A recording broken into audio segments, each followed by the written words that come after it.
First Contact Protocol. The observation deck of the Galactic Confederacy's border station Outpost 77 hummed with tension as Admiral Zextera's four arms worked in perfect harmony across the holographic controls. Her exoskeleton clicked softly as she leaned forward, compound eyes fixed on the anomaly that had appeared at the edge of Confederate space 3 cycles ago. "Status report," she demanded, her translator converting the clicks and whistles of her native Verlaxian into the standardized Galactic Common. Senior Analyst Kriva, a slender Mothri with translucent skin that revealed the nervous flickering of bioluminescent organs beneath, approached with a data tablet. "The vessel continues its approach, Admiral. Speed constant. No response to our 17 communication attempts." "And we still have no match in the registry?" Zextera asked, though she already knew the answer. "None, Admiral. The design is unlike anything in our databases. The energy signature is unusual, powerful, but using principles our sensors cannot fully comprehend." Zextera's mandibles clicked in frustration.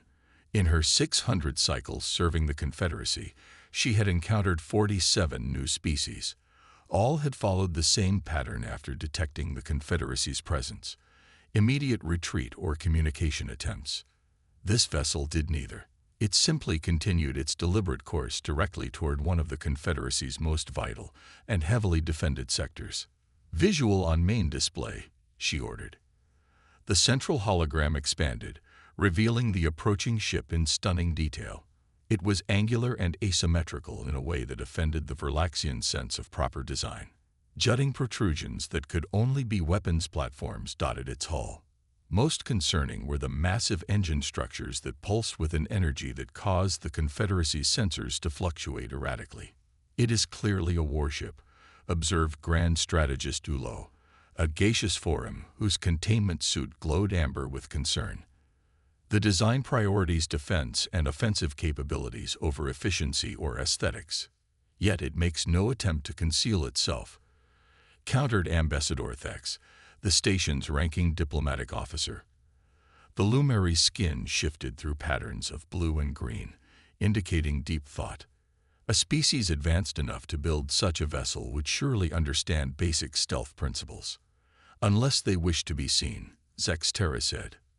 "Unless this is a deliberate show of force." The implicit threat hung in the air like a toxic gas. The Confederacy had maintained peace among its 93-member species for over 10,000 cycles. The appearance of an advanced warship from unknown origins threatened that carefully cultivated stability. "I am elevating our alert status to imminent contact," the Admiral announced. "Activate the First Contact Protocol. Ambassador Thex, prepare your diplomatic team. Grand Strategist Ulo, I want defensive options that will not be perceived as aggressive." As her officers rushed to comply, Zextera remained at the observation window, watching the approaching vessel with a mixture of dread and curiosity. In all the Confederacy's long history, they had never encountered a truly hostile spacefaring species. The universe was vast, but resources plentiful for those advanced enough to reach the stars. Conflict was inefficient, illogical. Yet the ship before her spoke a different language, one of preparedness for violence on a scale the Confederacy had long forgotten. "Admiral." Kriva's voice interrupted her thoughts, pitched higher with excitement or fear. "We're receiving a transmission from the vessel. Audio and visual." Zextera rotated quickly. On screen. Now. The hologram shifted, and for the first time, the Confederacy beheld the species that had caused such alarm. The being displayed was Bictal, with curious bilateral symmetry and a concerning lack of natural defenses. No exoskeleton, no visible toxin glands, minimal sensory organs. Its skin appeared soft and vulnerable, covered partially by artificial materials in solid dark colors. Most disconcerting was the face, flat with only 2 forward-facing eyes and a disturbing number of exposed teeth. The being's mouth moved, and after a moment, the station's translation matrix began converting the sounds into Galactic Common. "This is Captain Elena Reyes of the Earth Defense Vessel Horizon. We apologize for our unannounced arrival in your territory. We have been monitoring your communication attempts but needed time to analyze your language patterns before responding. We come seeking dialogue, not conflict." The bridge fell silent. The creature's words contradicted everything about its vessel's design. Ambassador Thex stepped forward, skin now pulsing with measured yellow diplomacy patterns. "I am Ambassador Thex of the Galactic Confederacy. Your vessel's configuration suggests military purpose, yet you claim peaceful intent. Please clarify this discrepancy." The being, this Captain Rice, displayed its teeth in what the synopsychologists would later identify as a smile, a supposedly non-threatening gesture that nevertheless set the Confederacy representatives on edge. "The Horizon is indeed a warship, Ambassador. We would not misrepresent ourselves. However, its current mission is diplomatic in nature. We request permission to approach your station for face-to-face discussions on matters of mutual concern." Zexterra and Thex exchanged glances. The request was direct, even bold. Allowing an unknown warship to dock at a border station violated every security protocol in Confederate history. "Perhaps we could arrange a neutral meeting location," Thex suggested smoothly. "Our shuttle facilities are regrettably incompatible with vessels of your design." Another display of teeth from the human. "We anticipated such concerns. The Horizon carries adaptable docking mechanisms designed to interface with various technologies. Additionally, we're prepared to arrive in a smaller diplomatic shuttle if that would ease your security concerns." The Admiral cut the transmission temporarily. "Their technology is more advanced than they're revealing. Adaptive docking technology suggests extensive study of multiple construction methodologies, or extensive experience with first contact scenarios," Thex countered. "Admiral, I believe we should accept their offer of sending a smaller vessel. It represents a reasonable compromise and demonstrates trust on their part." After careful deliberation, the Confederacy agreed to allow a small human shuttle to dock at a secondary port, isolated from the station's critical systems. Comprehensive scanning protocols were established, and a reception team of diplomatic and security personnel assembled. When the shuttle arrived, it proved almost as concerning as the warship itself. Despite its smaller size, the craft's design incorporated the same aggressive angles and formidable defenses. The human delegation consisted of 5 members, each wearing similar dark coverings that the translation matrix identified as uniforms. Captain Rice led her team with a confident stride that the station's xenopsychologist, Dr. Rizik, noted as potentially dominance-displaying behavior. Beside her walked a taller human with darker coloration, who was introduced as Science Officer Dr. Malik Khan. 3 others followed: a communications specialist, a cultural attaché, and a silent figure described only as security liaison. The initial meeting proceeded with the careful formality of all first contact scenarios.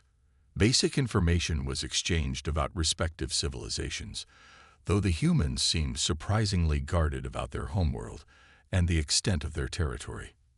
They explained that they represented something called the United Earth Alliance, which had achieved faster-than-light travel only 70 of their years prior.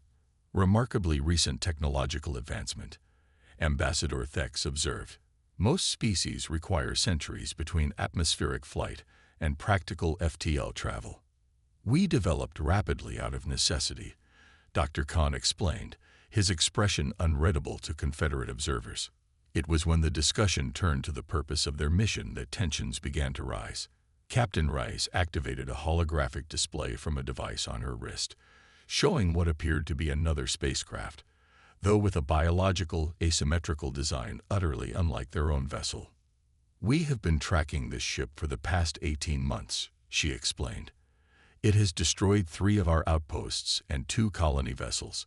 We believe it entered your territory approximately 30 days ago." Admiral Zexterra's mandibles clicked rapidly in alarm. "Impossible. Our sensor network would have detected any unauthorized vessel." "With respect, Admiral," Dr. Khan interjected, This vessel employs stealth technology beyond your current detection capabilities. It generates a biomimetic field that allows it to register as normal space debris or background radiation. The implication was clear and deeply troubling. The humans were suggesting their technology exceeded the Confederacy's in certain crucial aspects. More concerning was the suggestion of an actively hostile entity operating undetected within Confederate space. You claim this vessel is responsible for attacks on your people. Grand Strategist Yulo's containment suit pulsed with skepticism. Yet you provide no verification beyond these images. This could be fabricated to justify your military incursion into our territory. For the first time, Captain Reyes' diplomatic demeanor faltered. We understand your suspicion. In your position, I would share it. But we're not here to deceive you. The entity we're pursuing represents a threat to all spacefaring civilizations, not just humanity. What exactly is this entity? Ambassador Thex asked, skin patterns shifting to concerned violet. Captain Reyes and Dr. Khan exchanged a glance that even cross-species observers could identify as hesitation. We call them harvesters, Reyes finally said. They're not precisely a species as you would understand it. More accurately, they're a biomechanical collective that consumes technology and biological material to expand their network. And you believe one of these harvesters is within our territory now? Admiral Zexterra asked. We know it is, Dr. Khan confirmed. Our tracking systems detected its energy signature entering this sector before we lost contact. Based on its previous behavior patterns, it's likely searching for advanced technology centers, which would make this station an ideal target. The revelation sent a wave of unease through the Confederate representatives. If the humans were telling the truth, they had not entered Confederate space as aggressors, but as pursuers of a genuine threat. Yet accepting their claims meant acknowledging a catastrophic failure of Confederate detection systems and the presence of an imminent danger. As the discussions continued into the station's night cycle, the atmosphere grew increasingly tense. The humans' warning seemed genuine, yet centuries of diplomatic experience had taught the Confederacy caution. Equipment was brought to verify the humans' claims, and data was exchanged with growing urgency. Then, just as a tentative trust began to form, every alarm on Outpost 77 activated simultaneously. The station shuddered, lights flickering as emergency systems engage. We have a breach in Sector 7, a Verlaxian security officer reported, mandibles clicking rapidly in distress. Unknown entity has penetrated the outer hull. Captain Rice stood immediately, her previously diplomatic expression hardening into something the Confederacy representatives found disturbing in its intensity. It's here, she said simply. The harvester has found us. The human element. The monitoring chamber of Outpost 77 erupted into chaos as status reports flooded in from all sectors. The entity the humans called a harvester had breached the station's outer defenses with alarming ease, bypassing security measures the Confederacy had considered impenetrable. Evacuation protocols initiated in affected sectors, reported Security Chief Vex Miro, Admiral Zexterra's second-in-command. But we're receiving disturbing reports. The entity appears to be integrating with our systems. The main display showed security footage from Sector 7. A writhing mass of metallic tendrils spreading across walls and equipment, absorbing and transforming everything it touched. Confederate defense personnel fired energy weapons at the mass with no discernible effect. Your conventional weapons won't stop it, Captain Rice stated, her voice calm despite the urgency. The harvester adapts to energy signatures after minimal exposure. Admiral Zexterra turned all four of her eyes toward the human. You knew this would happen. You led this thing to us. No, Reyes countered firmly. We pursued it here because we couldn't allow it to roam free in your territory. We came to warn you and to help. Dr. Khan stepped forward, activating his wrist device again. The harvester doesn't follow us. It seeks the same thing across all civilizations. Advanced technology it can assimilate. Your station is simply an irresistible target. Before the Admiral could respond, Captain Rice touched her ear, where the Confederacy representatives now noticed a small communication device. Horizon, this is Reyes. Deploy Containment Team Alpha to Outpost 77, Sector 7 Junction. Bringing countermeasures online now. She looked directly at Admiral Zexterra. I understand you have no reason to trust us, but right now, we're your only option. My team has developed technologies specifically designed to combat the Harvester. If you want to save your station and your people, we need to work together, immediately. The Admiral's mandibles clicked rapidly as she processed this ultimatum. Centuries of diplomatic training warred with the immediate threat to her station. Finally, pragmatism won. What do you require? Relief flashed briefly across Reyes' face. Access to your station's central environmental controls and power distribution network.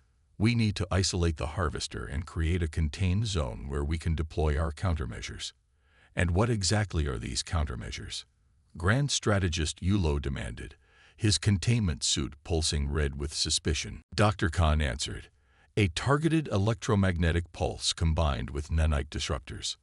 We've found the Harvester's neural network can be temporarily disabled with the right frequency combination, allowing our disruptors to break down its cohesion at the molecular level.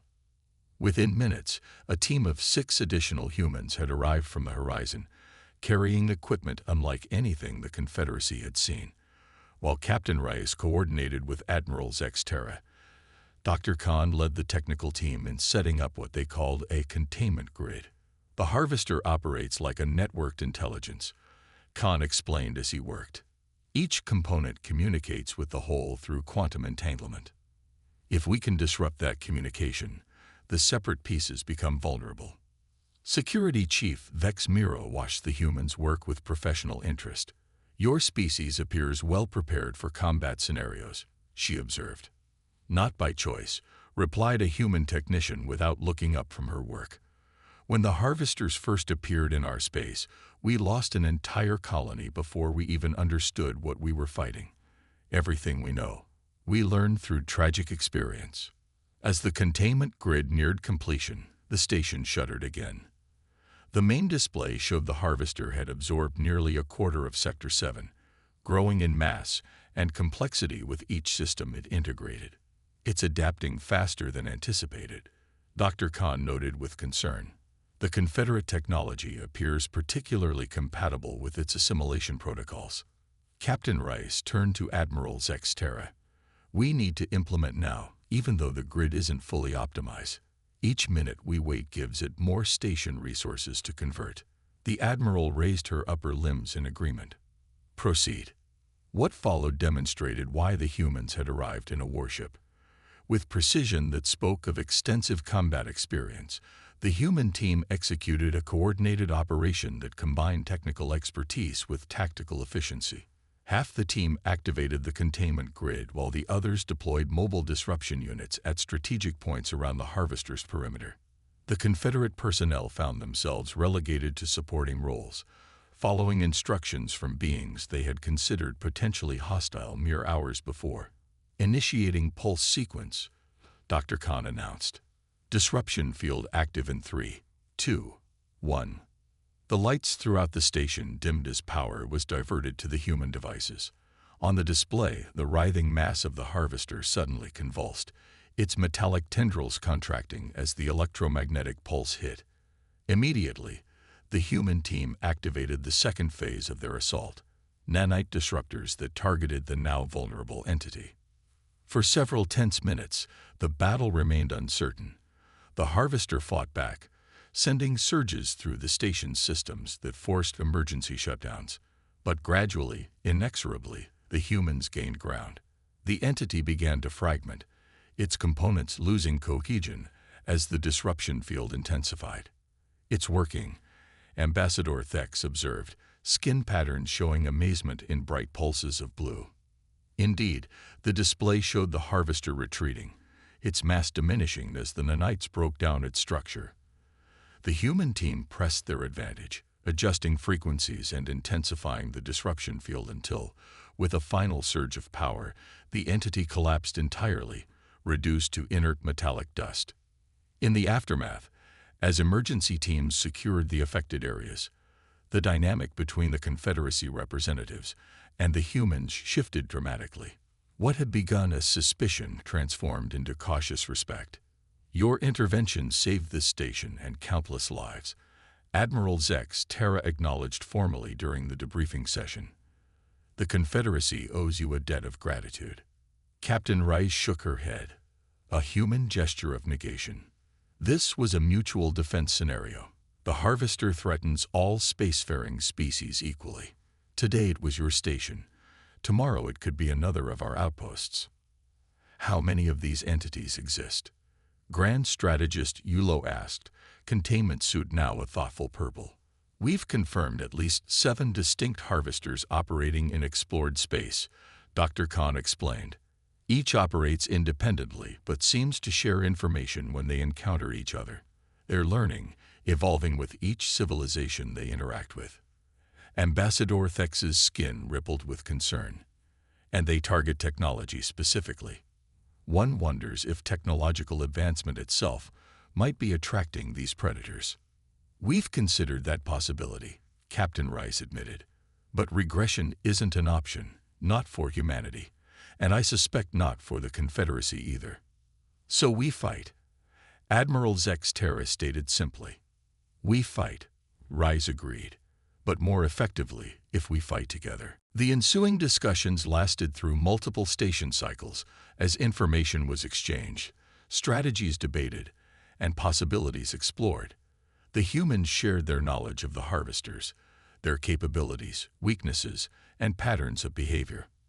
The Confederacy, in turn, provided data on their vast territory and the technological diversity of their member species. What emerged was an unexpected alliance. The humans' warship, initially perceived as a threat, was revealed as a necessary adaptation to a hostile universe the Confederacy had been fortunate to avoid until now. The Horizon's weapons systems, advanced shields, and tactical capabilities represented not aggression, but survival. "Your species developed differently than any in the Confederacy," Dr. Isaac, the xenopsychologist, observed during one session. "Where most achieve space travel through gradual technological evolution, you describe a series of rapid advancements driven by competitive pressures and responses to threats." Captain Rice considered this. "Humanity has always been defined by how we respond to challenges. We adapt, improvise, and overcome. It's built into our psychology in a way that seems unique among the species we've encountered." As preparations were made for the humans' departure, a formal cooperation agreement was drafted between Earth's United Alliance and the Galactic Confederacy. Joint detection networks would be established, information shared, and coordinated responses planned for future harvester encounters. On the observation deck, Admiral Zex Terra and Captain Rice stood side by side, watching as technicians from both groups worked together to enhance the station's detection capabilities. "Your arrival caused considerable alarm," the Admiral admitted. "A warship appearing without warning. We assumed the worst." Rice smiled, a gesture the Admiral was beginning to understand as genuinely friendly despite the disconcerting display of teeth. "In your position, I would have made the same assumption. The universe has taught humanity to be prepared for hostility. And yet you came not to conquer but to warn, to help. That's the paradox of humanity, Admiral. We build warships hoping never to need them. We prepare for the worst while working toward the best. It's served us well so far." As the Horizon prepared to depart the following cycle, a new protocol was established in the Confederacy's first contact procedures. When unknown vessels approached Confederate space, sensor operators were instructed to look beyond merely their design and capabilities, to consider context, purpose, and intent before judgment. And deep in the command code of every Confederate border station, a new alert classification was added. Caution, human vessel approaching. Not as a warning of danger, but as a reminder that appearances could be deceiving, that sometimes the most formidable allies arrived looking like adversaries. When the Horizon finally departed, its powerful engines flaring against the darkness of space, It left behind not fear but hope, and the beginning of an alliance that would reshape the galaxy's understanding of survival in a universe more complex and dangerous than any single species could navigate alone.